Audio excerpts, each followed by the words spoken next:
Alors Luc, on est à l'école secondaire Mont-Sainte-Anne, plusieurs activités qui s'en viennent, dont entre autres une le 26 avril avec Lucan. Tu participes à cet événement-là.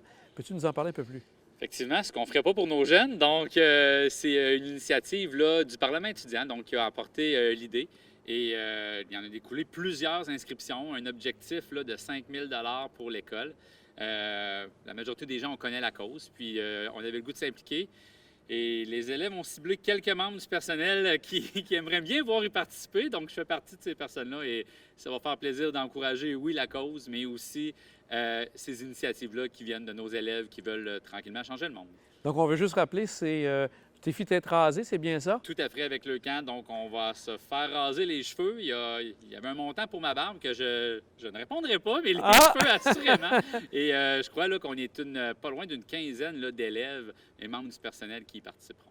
Et l'objectif est de 5 000 5 000 comme tu dis. exactement. Puis un lien là, sur la page Facebook de l'école pour ceux qui voudraient donner. Puis ça va bien actuellement au niveau de l'objectif? On est en voie de le réussir. C'est pas fait encore, mais on est très, très optimiste. Aussi, on remarque bien, on a fait un retour à la normale, on pourrait dire, entre autres à l'école. Est-ce que tu as senti que ça se passe bien, ce retour, malgré la COVID avec les étudiants de l'école secondaire? Tout à fait. Je pense que pour la vie école, là, effectivement, les activités parascolaires ont repris comme à l'habitude. Le masque est porté là, seulement dans les corridors, mais en classe, assis, les jeunes peuvent l'enlever. On a eu un super spectacle pour les finissants qui a eu lieu en fin de semaine dernière. Donc, oui, c'est prêt. Les grands événements s'en viennent. Donc, c'est de plus en plus un retour à la normale. Et tu disais que les jeunes, ça a bien été, malgré tout, au niveau de la réussite scolaire? Bon, pour la réussite scolaire, on maintient le cap, ça avance, mais il y a une certaine pression. Là. Fait que si on voit par exemple qu'au niveau de la santé, on tire vers la fin, clairement, malgré la sixième vague, là, mais au niveau de l'éducation, on voit les répercussions là, de ces 2-3 années-là. Donc, on maximise les services. On travaille beaucoup sur l'engagement des jeunes, hein, le fait d'avoir été une journée sur 2, puis là, de s'engager sur 5 jours. C'est un défi pour certains. Mais il y a beaucoup de mesures qui sont mises à l'école. Là. On a augmenté les récupérations, l'aide aux devoirs, le tutorat, le co-enseignement. Donc, puis j'en profite là, pour si les parents qui regardent l'entrevue, qui auraient des questionnements en lien avec leurs jeunes, là, de ne pas hésiter parce qu'on se fait un devoir de mettre l'ensemble des mesures qui existent dans notre coffre à outils en place pour sauver des jeunes puis soutenir leur réussite. Aussi, tu parlais d'événements à venir. Bien sûr, en secondaire 5, c'est le bal en secondaire 5, donc c'est important, cette fin qui marque la fin d'une étape importante.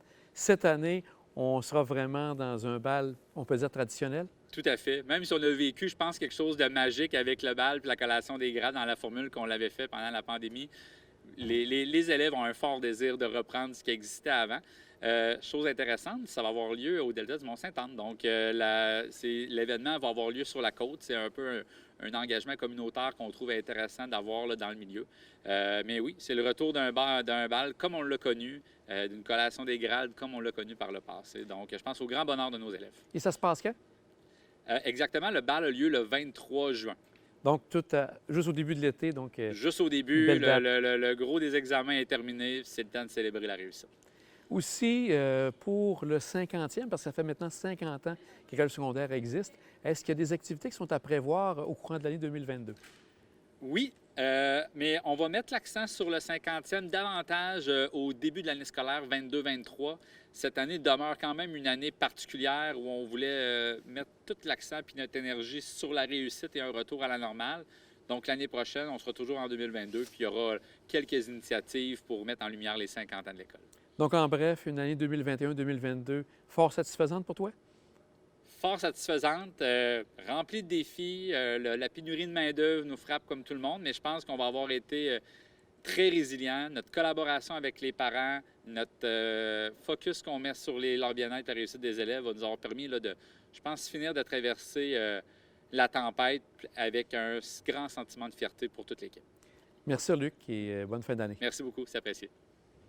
Alors, Carl, ici à l'École secondaire Mont-Sainte-Anne va se passer le Salon de l'emploi avec Mon emploi sur la côte. C'est à quel moment que ça va se passer? La date, c'est le 5 mai. Donc, de midi à 16 h, tous nos élèves là, de secondaire 2 à 5 vont être invités à un moment ou l'autre pendant la journée à participer en allant visiter les kiosques de notre Salon de l'emploi. Donc, il va y avoir des kiosques, les gens vont être présents et les gens vont pouvoir présenter leur curriculum vitae à ce moment-là. Exactement. Il y a déjà une préparation en classe là, qui va débuter la semaine prochaine, c'est-à-dire que tous les élèves de secondaire 2 et 3 vont avoir eu un atelier de préparation du CV. Ils vont tous avoir leur CV en main, les élèves qui veulent participer évidemment. Pour les élèves de secondaire 4 et 5, c'est sur une base volontaire. Donc, il y a plusieurs élèves plus vieux qui ont déjà un emploi, donc on ne les force pas nécessairement à passer au salon. Et est-ce qu'il y a beaucoup de personnes qui seront au kiosque, dans les kiosques, pardon? Vous avez combien d'entreprises? Pour le moment, on a une vingtaine d'employeurs qui ont déjà confirmé leur place. Puis évidemment, bien, on est ouvert à accueillir encore des employeurs supplémentaires. Aussi, je crois que les gens de la CNESST seront présents pour donner des conseils. Exactement. En fait, pour nous, c'est important évidemment d'utiliser les élèves. Et bien, la CNESST, c'est une bonne façon pour nous que l'élève puisse apprendre quels sont ses droits comme nouveau travailleur et pour les employeurs aussi, ça permet de baliser l'encadrement qu'un élève de niveau secondaire peut faire par rapport aux heures de travail, par exemple. Aussi, il va y avoir côté personnel qui seront présents pour donner d'autres trucs pour les jeunes. Oui, côté personnel, c'est une belle collaboration. Eux sont là pour vraiment guider un peu sur les pratiques gagnantes en 2022 pour être un bon employeur, donc pour que nos élèves puissent vivre une première belle expérience de travail. Aussi, je pense qu'au retour en septembre, vous souhaitez faire un feedback pour voir un peu comment a été, pour certains, un premier emploi d'été. Exactement. Bien, comme conseil d'orientation, le but, c'est que de guider un peu cette première expérience de travail-là, c'est enrichissant pour qu'au retour en septembre, on puisse justement revenir en classe et voir bien, qu'est-ce que les élèves ont appris sur eux en fonction de cette première expérience de travail-là. Est-ce que les jeunes peuvent encore s'inscrire ou les entreprises encore? Est-ce qu'il y a une date limite? La date limite, c'est le 22 avril pour les entreprises. Pour les élèves, bien évidemment, là, comme je vous disais tout à l'heure, nos plus jeunes, eux, ça va être vraiment automatique. Tous les élèves de secondaire 2 et 3 vont passer au salon, exactement. Puis pour les plus vieux, c'est sur une base volontaire. Bien, bonne chance, Carl, pour ce premier événement d'emploi ici à l'école secondaire. Merci beaucoup.